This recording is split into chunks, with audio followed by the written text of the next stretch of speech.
Hello and welcome to the Everything is Black and White podcast. It's time for the Monday show with me, Andrew Musgrove, and our Newcastle United editor, Aaron Stokes. The Premier League opening weekend is fast approaching, with the Magpies gearing up for the visit of Southampton this coming Saturday. The big question coming into this week is whether Newcastle United will secure the move for Marc Guehi, and if they do, will that leave them enough to hit the ground running?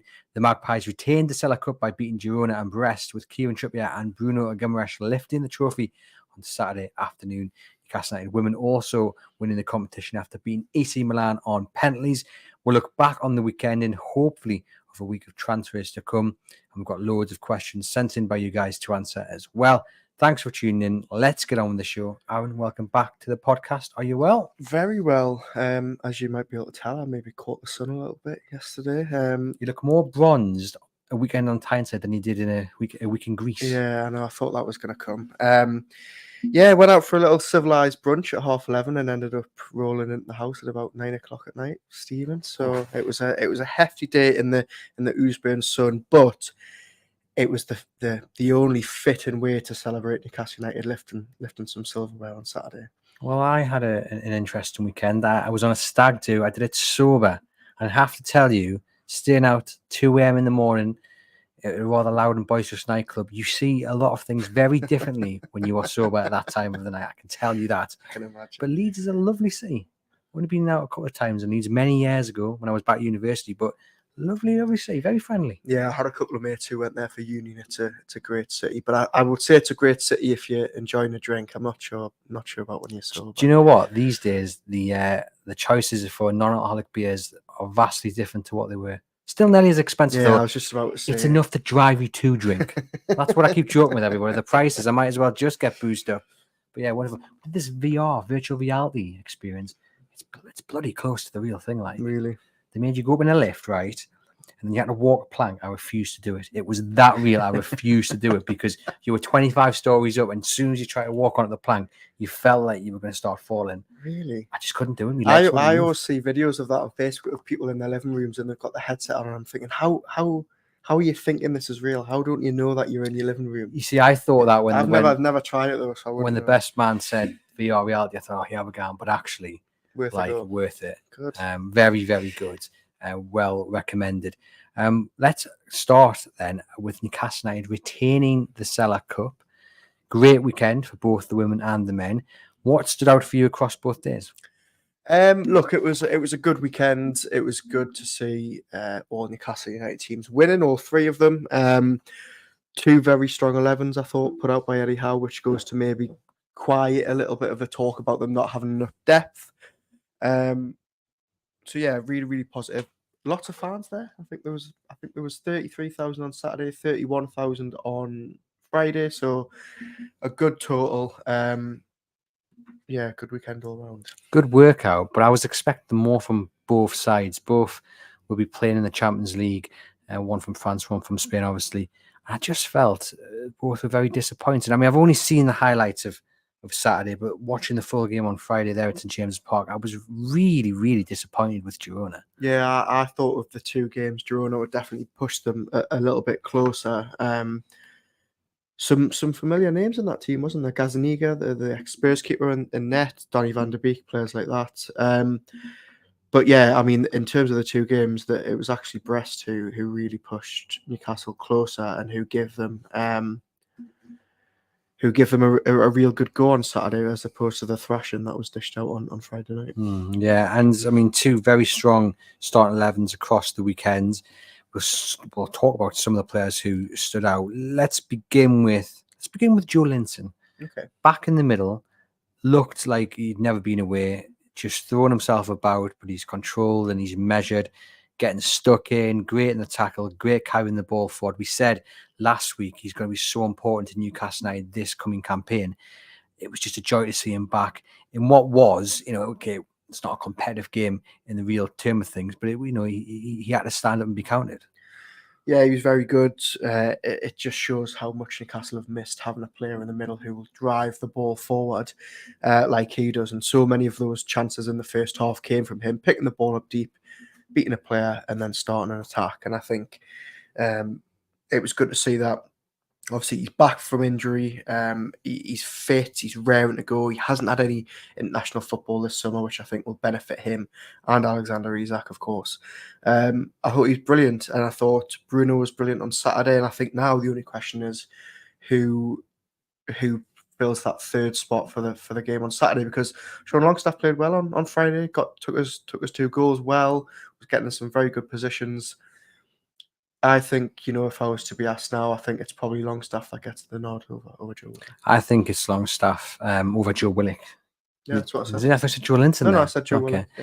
Yeah, I think I agree with you. I think Joe Willock probably just isn't ready yet for first team action from the start. He's probably the better player. I think he makes the team better. He offers more than Sean Longstaff does, but you want someone who's fit and ready to go. And I think Sean Longstaff getting 2 goals on Friday does his confidence the world good. It silences some critics and it just puts him on a really good footing for that starting 11 place on Saturday against Southampton. Well, all of that, and just going back to a question you asked a couple of weeks ago on this very show, is he maybe still carrying something? I don't think he is. No. I think he looks very, very fit. He looks raring to go. I also think he's switched on to how big of a season this is for him. Well, it's huge, isn't it? Because not only does he have Joe Willock to fend off, Sandra Tonali is going to come back better than he's ever been. So, but he's also got to earn himself a new deal. Yeah, 100%, as well. Yeah, and I think he's well aware. He spoke about the criticism that he gets, and he referenced Dan Burn as well, didn't he? And Miguel Almiron. So he's aware of the criticism that comes his way. But he's got Eddie Howe in his corner. Eddie Howe absolutely loves him, so he will be well aware of the opportunity that's here for him. And if he can take it, he gets himself a new deal. And we know that if you perform well under Eddie Howe, you are likely to keep your spot. There's no guarantee Santonali comes in here because he won't be match fit. And I know I've put a big time scale on when we'll see the best of him. But if Sean Longstaff is banging in the goals in those first three or four games, however many games it is, he doesn't lose his spot. Well, look, he hasn't lost his spot to this point, has he? I mean, rewind to about 11 months ago when Newcastle had lost 3 of their first 4 games, people were saying it doesn't work with Tonali, doesn't work with Bruno, Joe Linton and him in the middle. Sean Longstaff needs to come back in. Sean Longstaff did come back in. He played very well for stages last season and the season before. So, and look, I think he will get a new deal. I think it's already in the pipeline. There's no way Newcastle are gonna let this local lad go, because either he keeps his spot in the first team, he becomes a very, very good squad player, or they cash in and they can probably get a decent chunk from him if they were to sell him. I would love him to start the season. I would love him to continue scoring goals. It would be absolutely brilliant to see him, turn. I'm not saying turn around the wrong phrase, but to silence those who have doubted him and go up to the next level. But it is a very big season for Sean Longstaff, but it's a huge season for Joe Willock as well. It is, because he's got questions to answer about whether he can stay fit. He's got questions to answer whether he can become a real starter in this team. And obviously with Tonali coming back again, is he going to drop down the pecking order a little bit more? Somebody's already writing in the comments here, he's playing himself to a transfer. I don't think we're there yet. You've obviously spoke on this pod about how you would cash in, but it's a big season for him because, he's not going to be happy with being 5th choice midfielder, is he? But he's got to prove that he's worthy of his spot. Yeah, it's a big season for a lot of players. Truel says Tonali is way better than Longstaff. Get it right. I wasn't saying that he wasn't. What I was saying was we know what Eddie Howe does. He's quite loyal to players who are in good form when the team is winning. That's the point I was making. And Sean Longstaff's going to have a few games on Tonali, if not close to probably double figures, maybe by the time Tonali gets fit. No doubt in the ability, though. Good question there from Michael in the YouTube comments, who says, who do you predict to be our top goal scoring midfielder? You would probably say Sean Longstaff, wouldn't you? Because for how fantastic Bruno and Joe Linton are, they aren't really goal scorers, are they? That's what's missing from Bruno's game, I think. And I think Joe Willock could really step up with the goals, like he did when he first came in. Could be Longstaff. Well, there is a vacancy there for a goal scoring midfielder across the midfield 3. It's what is lacking. Yeah. I think at times that defensive capability is lacking, but hopefully Joe Linton can provide that. But certainly the goals, and maybe that's what Tonali provides. Obviously scored against Aston Villa on the first game of last season, but it's certainly something that is missing, I think, from the midfield 3. And Sean Longstaff scored 7 goals last season. Does he score 3 in the preseason? He's obviously scored at least 2. Yeah. If he can continue that into the new season, then I think that's another thing that might secure his spot going forward into September and October, it's goals, because we know what Bruno can do on the ball. We know how talented he is. We know what Joe Linton can do. He's the tank in the middle. The person who can add the goals gets that third spot for me. So whether that's Willock, Tonali, Longstaff, and there are other options, what happens with Jamie Miley? What happens with Lewis Miley when he returns? Yeah. The person who can provide the goals in the middle of the park gets that third spot. Yeah, and I was just looking there to see if I could find the quote, because Howe did speak about it on Friday night after Longstaff's 2 goals, where he said something along the lines of, this is what we're maybe lacking in this team is goals from midfield, and Sean Longstaff, more often than not has filled in with some important goals. And Trio says we scored over 80 goals last season. We aren't missing anything when it comes to goals. It's defence that was the problem, and Dubravka. I disagree slightly with you there, Truls. I think you want to share the load of the goals, and the midfield 3 didn't provide enough. You look at, watch this, I'm going to name someone now, and someone will come back and say they only scored 4. But, if you look around the Premier League, goal scoring midfielders are key to a successful team. And I think Newcastle do miss a goal scoring midfielder who gets to double figures, because, you don't want to just be relying on 2 or 3 players to get the majority of the goals. But let's talk about the defence, because there is plenty to talk about. There's the overarching question of who starts in the back 4 for Southampton. I'm going to say Livramento. My personal choice, Livramento, Fabian Schär. Hang on. Is this who so we'll do our personal choices first, and then we'll do Eddie Howe's choice. Okay. So my personal choice, Livramento, Fabian Schär. If Marc Guehi signs, he'll go alongside Fabian Schär. No. Marc Guehi is not Newcastle. Okay. So Fabian Schär fit, Lloyd Kelly at centre back. Don't think he's ready. No, keep going. And then Lewis Hall left back. What will Eddie Howe do? Kieran Trippier, Fabian Schär, Dan Burn, Lewis Hall. My go-to back 4 would be. Just say it. Tino Livramento. No. Tino Livramento. What happened to the Kieran Trippier fan club? No, I'm still very much a deep-seated. We're there. Last week No. Last week you said Kieran Trippier stays in Newcastle United, he's first choice. Yeah, but come on, let me do my 4, and then I'm going to go on to what Eddie Howe is going to do, which is pick Kieran Trippier. So that wasn't in your opinion. That was in Eddie Howe's. In Eddie Howe's opinion. Ah, okay. Backtracking. Tino Livramento, Fabian Schär, Dan Burn, Lewis Hall, and I think Eddie Howe goes Kieran Trippier, Fabian Schär, Dan Burn, Lewis Hall. I honestly, I genuinely think, and look, Eddie Howe is the manager. He's paid to do what he does. He's paid to make the big decisions. I think if Kieran Trippier started ahead of Tino Livramento on Saturday, there would be the biggest outcry. Really? I think it would I would think it would really disappoint a lot of people. Okay, well, Eddie Howe was asked about Kieran Trippier on. Have we spoke? We've done a pod since the press conference, haven't we? And we spoke about how Eddie Howe wasn't very committal about Kieran Trippier's future. He said, players need to go. He was asked about Kieran Trippier on the weekend when we were at the Sela Cup, and he said Kieran Trippier came back in great shape. The plan was only to play him for 45 minutes, and they ended up giving him 70 minutes because Kieran Trippier was desperate to stay on. Now, is Kieran Trippier desperate to stay on because he wants his fitness up for when he goes to Saudi Arabia or when he goes to West Ham? I don't know. Or does he want to do because he wanted to enjoy more of his final farewell at St James's Park? We don't know.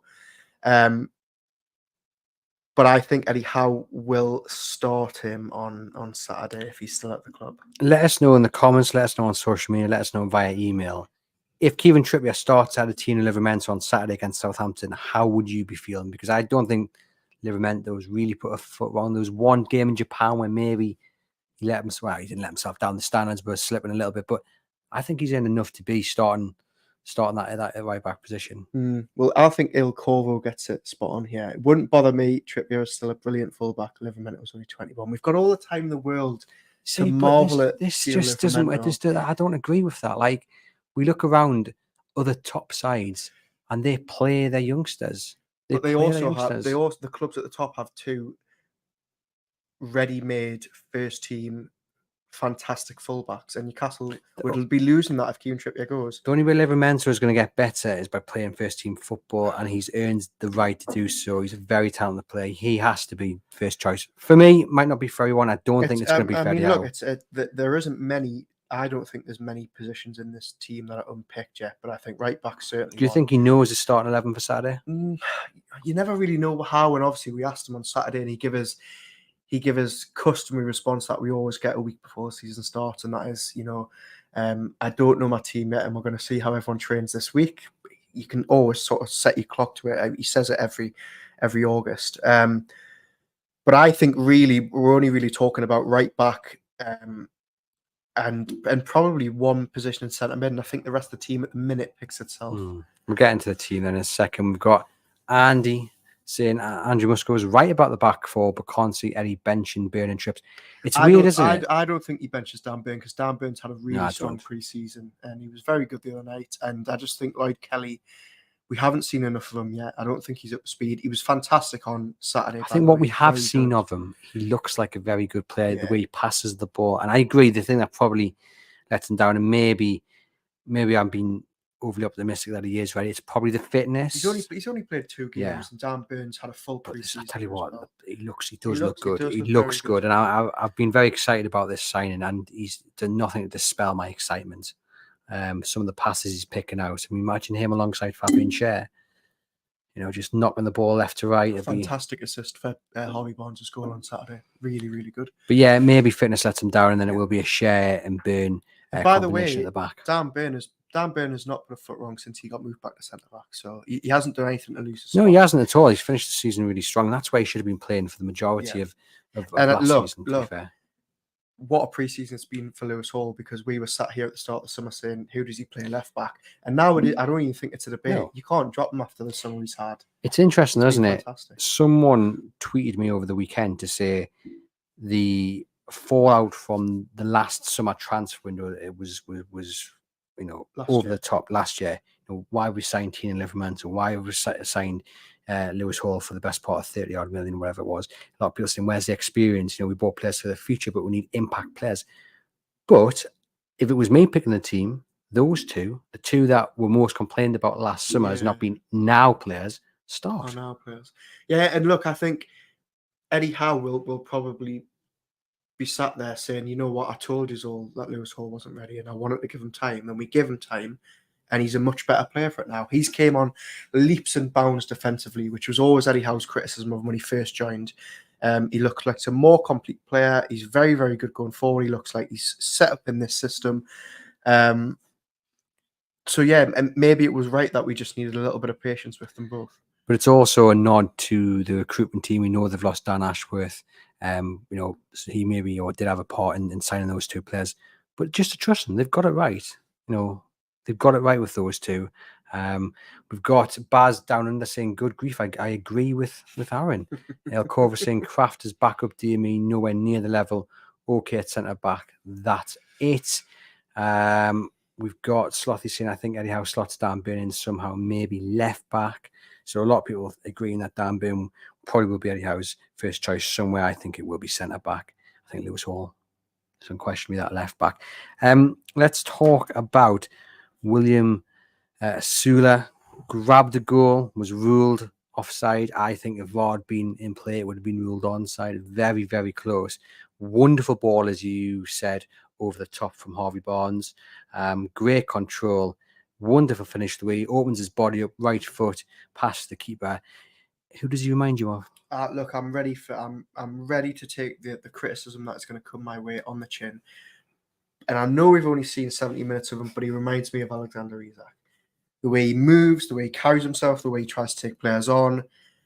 I thought it was a really, really solid debut from him.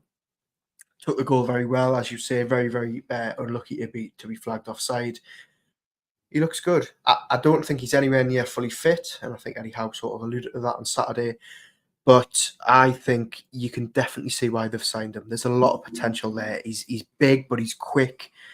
He's confident, and he looks like he's going to fit into this Eddie Howe system pretty well. There were several times on Saturday, and the one that stands out more than anything is the Miguel Almiron chance when he flashes it just wide. And if you watch the run of Osula, he splits to the defence and he runs out to the right, allowing Miggy to come into the middle. But the defenders obviously followed the striker, and that opens the door for Miggy just to put it wide. And he was doing that time and time again. You know, he wasn't just staying in that area in front of the box. He wasn't just staying centrally. He was running left. He was running right, making space for other players. And then, of course, having his own opportunity. He looks like a really good player. Now, yes, you've caveated pre-season, but if he can bring that into games when he does get fully fit, Newcastle United are going to have an asset on their hands. There was two bits from his game on Saturday that really stood out to me. The first was the second minute of the game. Alfie Harrison pings the ball out to Miggy. Miggy picks it up about 45 yards from goal, and Osula straight away is off. And I mean, literally, he busts a gut to get him behind. Miggy holds up his end of the bargain, plays him through, and he forces a save. I think, you know, he probably peaked too soon, because we didn't see him for 10-15 minutes. He looked like he was maybe blown a little bit, and then in the second half he ran into the channel, he picked the ball up, he dropped himself really low, and he knocked the ball past the defender. He got a shot off, but I think, you know, with a little bit more fitness, he would have probably rounded the defender. Two moments where I thought, okay, he does look like he's got a little bit of Isak about him now. Look, Alexander Isak has a lot more goals at the stage of the career Osula is at. I'm not saying Osula is going to become as good as Alexander Isak, but you can definitely see why the scouting team at Newcastle and Paul Mitchell have said, you know, this lad looks like he could do a job for us, because if he does learn off Isak and continue to play this way, you can just interchange them whenever you want, and the system doesn't need to be changed. Remember how we all talked about how, you know, Chris Wood just did not fit in this system. You know, it looks like Osula will fit into how Eddie Howe wants to play. And again, look, it's early days, and I want to keep your feet on the ground, but I thought it was a really solid debut. Took the goal so well as well. He did. And sometimes you just need things to fall into place for you. I mean, you look at Dominic Solanke. How long did he wait until he had that season in the Premier League? It's taken him to, 26 years of age. He's then got the move to Tottenham. So hopefully we're not waiting that long for Osula to show what he's worth in the Premier League. But, you know, just because you haven't got a boatload of goals at this stage of your career, it doesn't mean that you're not any good. And yeah, great introduction to St James's Park and the crowd. And the crowd really supported him, didn't they? Yeah, look, you know, it might not have been the big, shiny, marquee signing we wanted, but at least we got to see, you know, a new, exciting talent at the Sela Cup. And yeah, look, I thought he did really well. He seemed comfortable as well in the arena. He did. He looked fine. He looked like you know, if you watch back the goal, you know, Harvey Barnes doesn't even need to look up, and he knows Osula's peeling off the back of the last defender. So he looks like he's already up to speed with them. He's only had 2 training sessions, I think. By all accounts, I think he spoke to some of the press there on Saturday. So it'll be interesting to see what he said to them when that comes out. But yeah, look, early prognosis is good. Well, you mentioned there Harvey Barnes, and I'm going to say to you guys, if you're in this group, you're consistently criticising Harvey Barnes, stop it, right? Have some faith. He's going to be worth every penny Newcastle United paid for him.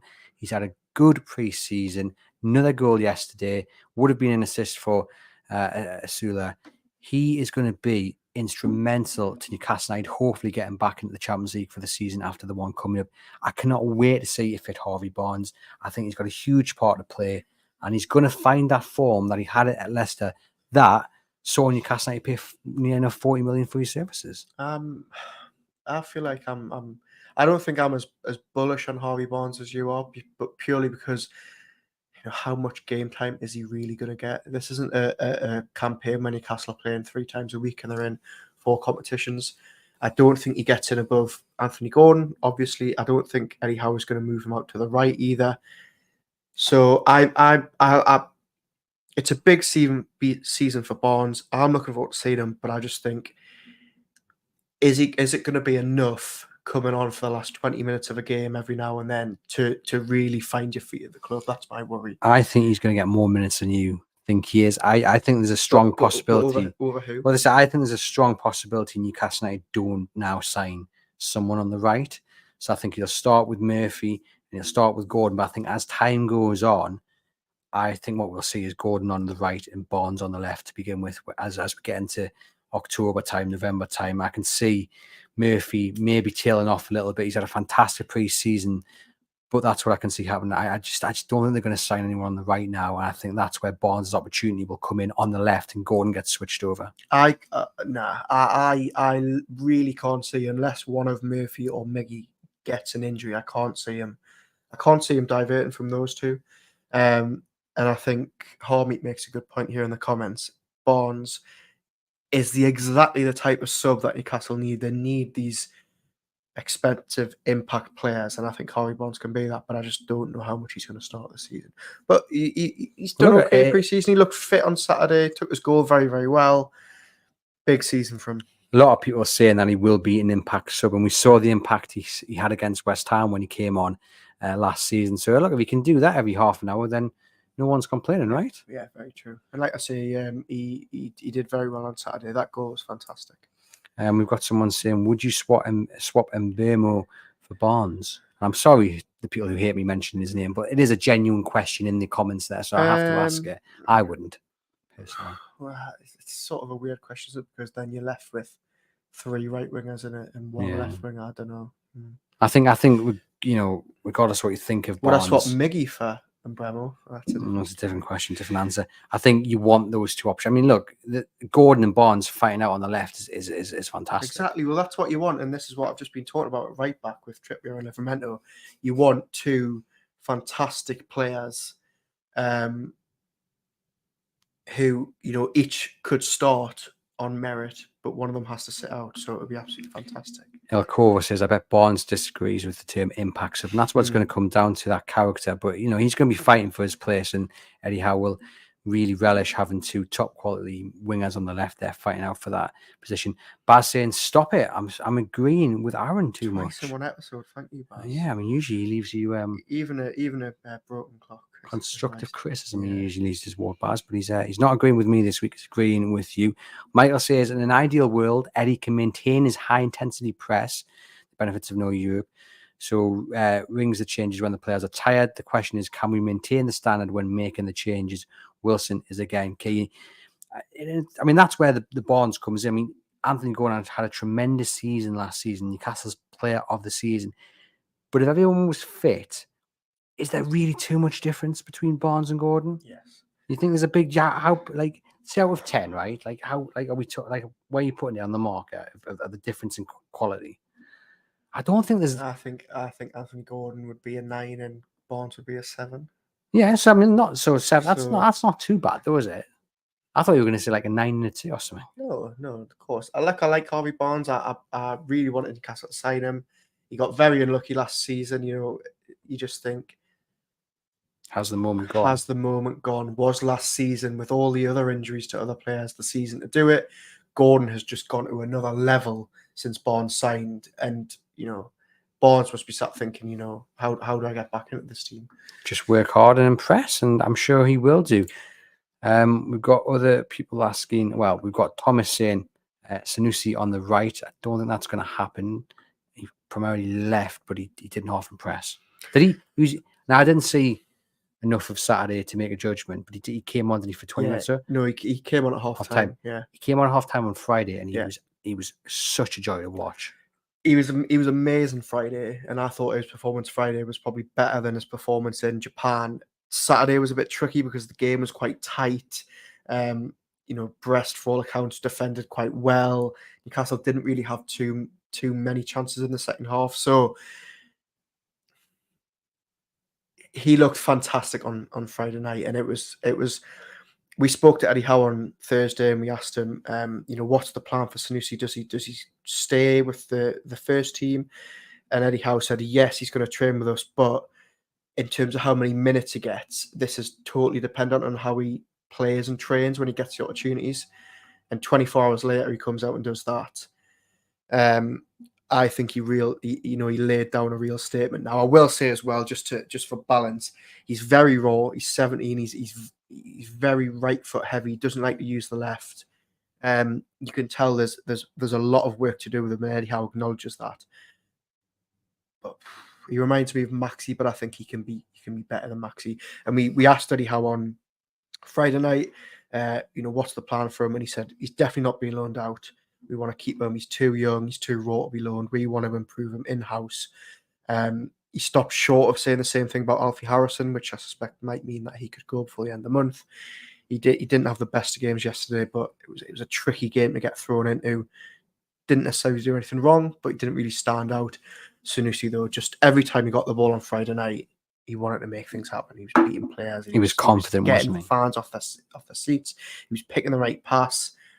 He looked fantastic at only 17. Well, that's one of the things that really impressed me was he knew when to go back with the ball. Maxi didn't always know when. He'd often just try and run through a brick wall when it wasn't possible to get through it. Whereas Sanusi was making the right judgment, as you say, when he had the ball at his feet. It wasn't always about going forward. Sometimes you've got to go back to go forward. He was picking the right passes.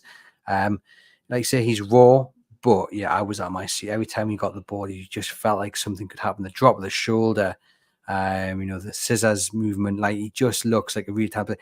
And he was on the same wavelength as Alexander Isak. There was a really good chance on Friday for Ben Parkinson to score. And that came from Sanusi. From Sanusi in the halfway line. And Isak running to Isak. Isak picking the pass. I think Isak, if he had a chance to do it again, probably would go himself. I think he was trying to be friendly and trying to give Ben Parkinson that opportunity. Unfortunately, didn't get the much power behind it. But yeah, I mean, those two just look like they're connected, Isak and Sanusi. Yeah, Sanusi came on and Isak sort of moved out to the left and Sanusi went up front, then they swapped. So it was trying to work out where he's actually playing, but, they looked very well when they were playing close together. And look, I think now, as I said, Eddie Howe said on Thursday, look, this is the challenge. You need to take the opportunities.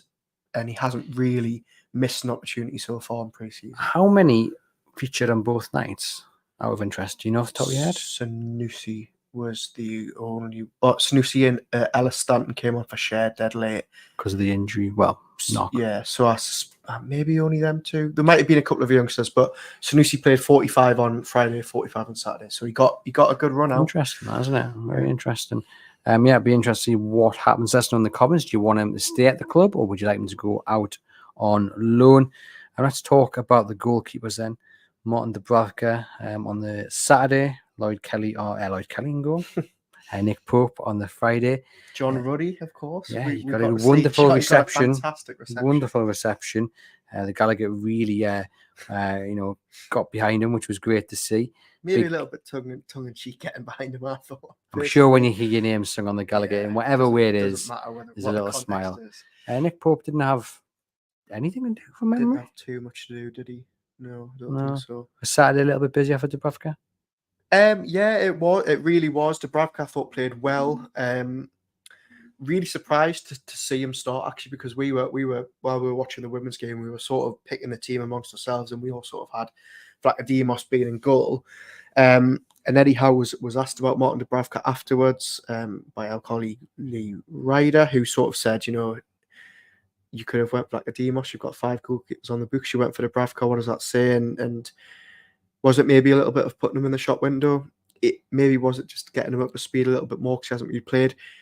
He really had a good game on Saturday because there was Stade Brest was so much better than Girona. They actually really could have equalised, but he played well. But I still suspect he will be leaving the club this month. It's about his hunger for first team football, isn't it? That's what it comes down to. Does he want to play week in, week out? It's somewhere. You could still do it at a Premier League club. You can go abroad. Obviously, Celtic's now off the cards, I don't think he's going to want to be third choice, and I think that's where he is in the pecking order. I don't think Eddie Howe has brought Vlachodimos in to be number 3. We'll wait and see what happens. Anything else? Anyone else stand out for you? Gordon, I thought was really, really good. Only played 45 minutes. He wanted to stay on longer, but Eddie Howe said, no, we don't want to, give you too much game time too soon. He looks good. He looks like a man who's had a very well-rested summer. He did in Germany, didn't he? Exactly. Yeah. A man who hasn't played much football.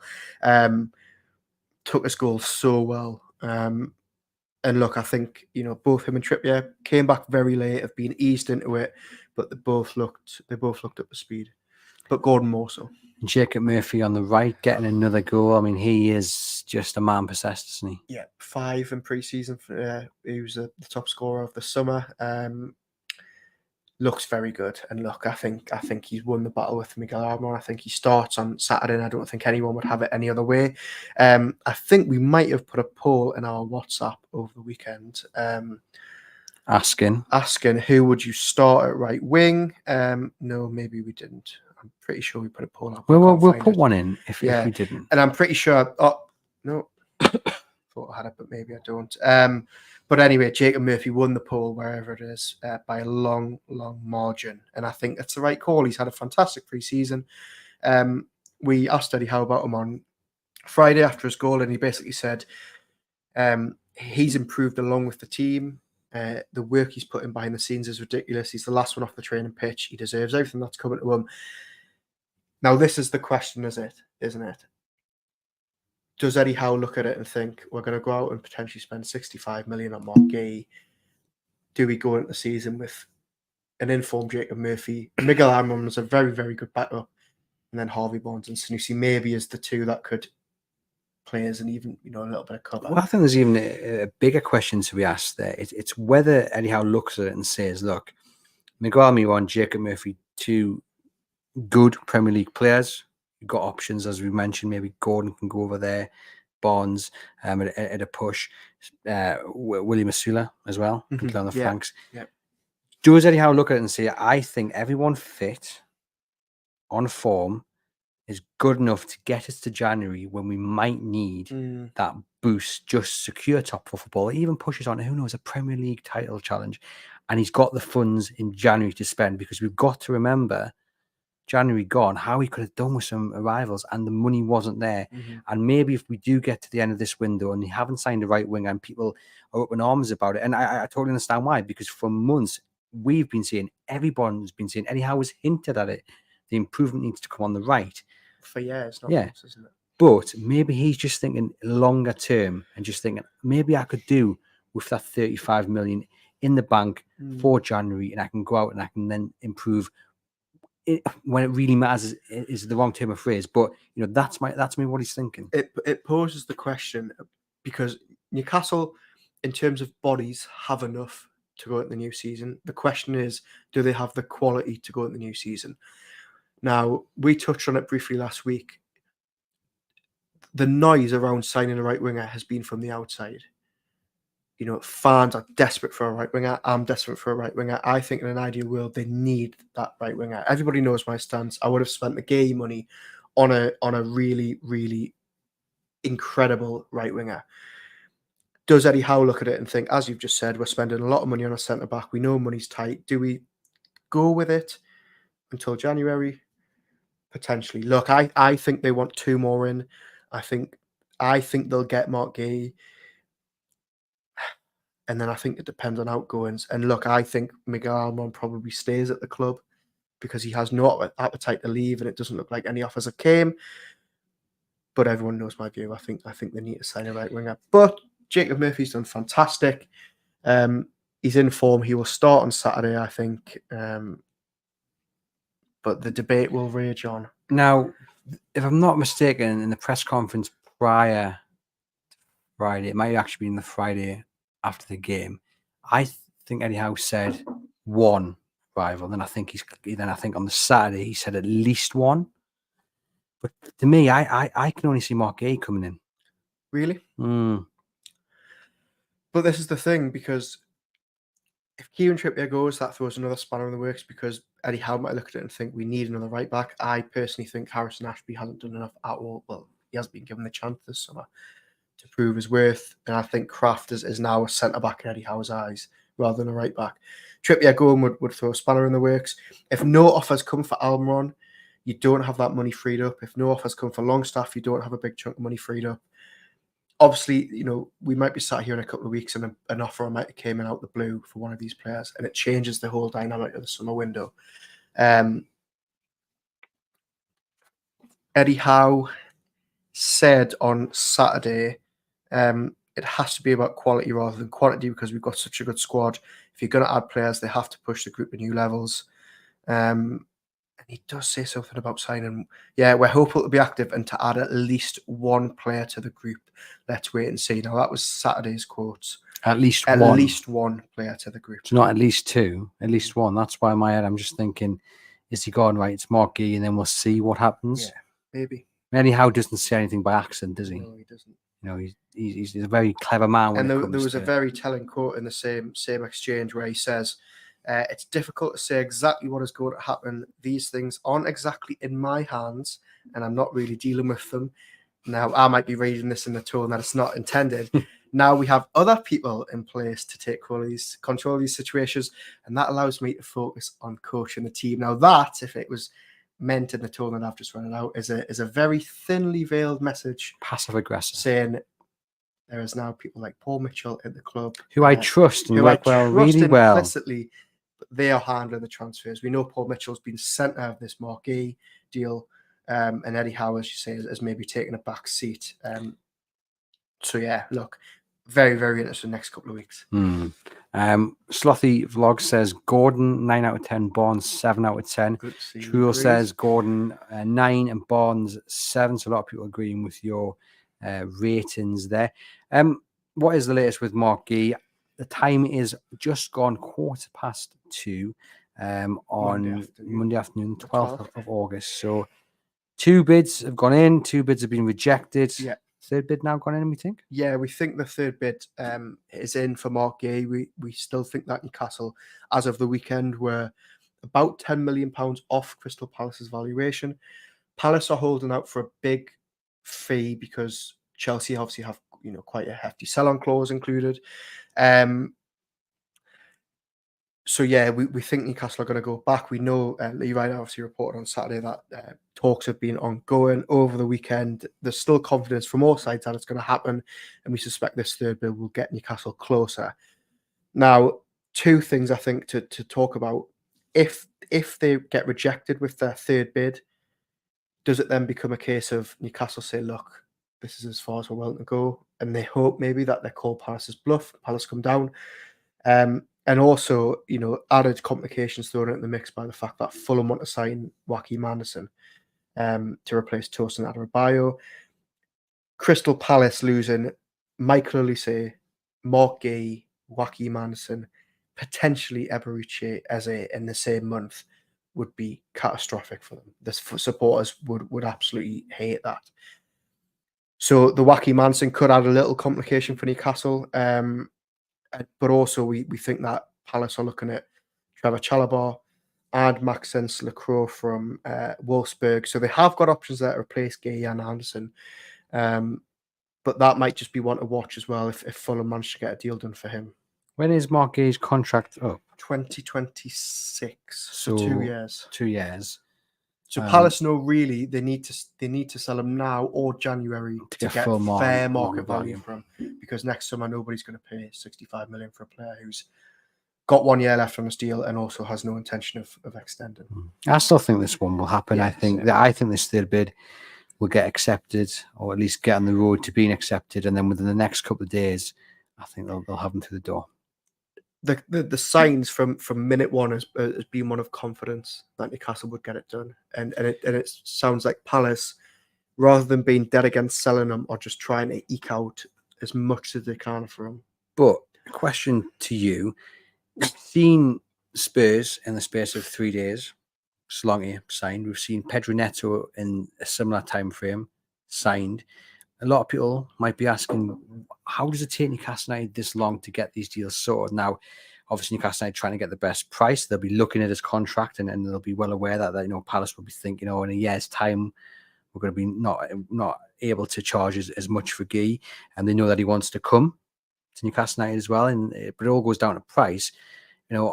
Is it just hard negotiations? Yeah, look, I think it's a bit of everything you just mentioned. I mean, you put out the call on Twitter today asking for questions, and I'd say 50% of the questions were, why is it taking Newcastle United so long to get these deals over the line? Now, I think at the start of the summer, it was because Paul Mitchell needed that time to get better in. We need to talk to Howe. We need to understand what Howe needed. I think now, because Palace valuation is so high and Newcastle, have been stung so much earlier in the summer by the PSR, and they know funds are tight. I think they're just trying to drive a really hard bargain. As soon as Newcastle, if it happens, if they get a deal agreed with Palace, I think it flies like that, because you've got a player who wants to come, and Eddie Howe will want him in ASAP. So I think they just need to get over this final hurdle, eke a bit closer to Palace's 65 million valuation. I doubt they'll go that high, especially not in one lump. And then hopefully plain sailing after that. Yeah, we've got plenty of questions to come. We are going to get into them, but the one question that gets us quite a lot these days is Aaron concerned yet about the transfer window? No. My answer's still the same. I'm not concerned. I feel a lot better about William Osula than I did this time last week because we've seen him. He looks good. I know you're going to ask me the question of we're sat here next Monday, and will he have signed a player? If I'm honest, I don't care because I'm not here next Monday. So that's another person's question to worry about. But no, I'm not concerned. I think they get Marc Guehi done. Yeah, I do. Do you think the fact that they're not going straight into that £65 million price tag that we believe Palace want, is that solely down to Newcastle United trying to get the best value, or is it also maybe because they're trying to hold a little bit back to get another player in through the door and they don't want to spend everything they've got on this one player? Yeah, look, I think both those things can be correct. I think Eddie Howe probably knows, and Paul Mitchell probably knows better than anyone. If they do spend 65 million on Marc Guehi, then it does leave them very, very tight for trying to get another one in. I think that's why we've seen Eddie Howe in the last week maybe roll back those comments about getting a few more through the door.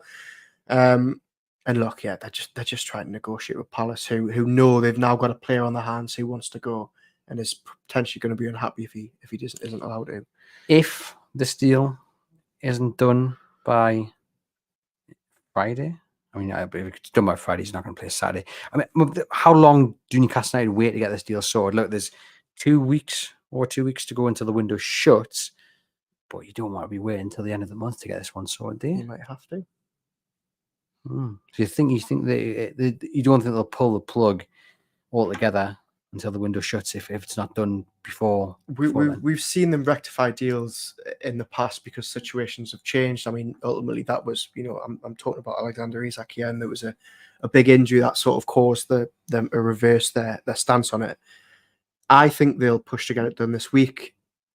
As I said, though, big questions need to be asked from both sides. If we've had 3 bids rejected, do they sit back and say, look, we're not going to agree, and Newcastle need to look at other targets?